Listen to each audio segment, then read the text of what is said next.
Yo, eto naman mga bossing ay yung sapatos natin na yan. Gazelle Indoor ng Adidas. Oh, palabas lang to ng factory ni Adidas. And kung hanapan niyo ako ng resibo, wala tong resibo mga bossing dahil galing to sa trade. Yan.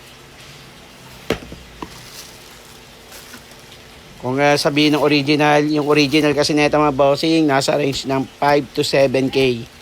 Kaya ito, palabas lang to, hindi to dumaan ng QC or QA. Quality check o quality kung ano man yun. Basta hindi siya dumaan.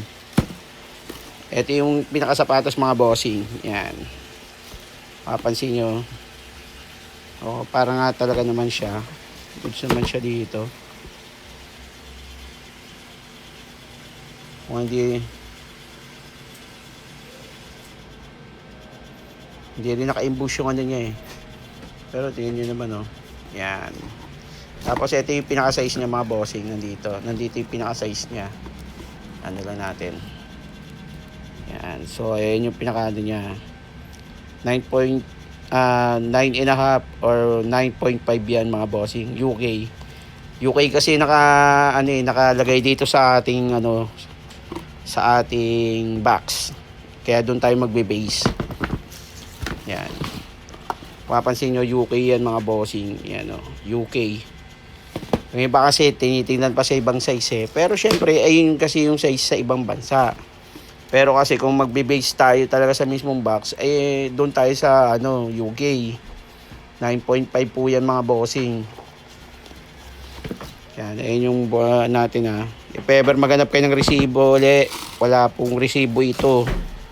Kasi galing po ito sa trade, mga bossing. Yan. Tapos yung ito rin yung mismo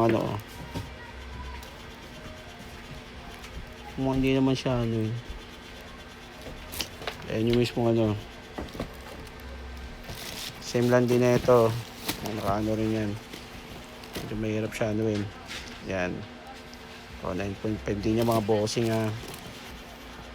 O. Yan. Salamat sa panonood mga bossing. Ayan yung Gazelle natin indoor. Gazelle indoor.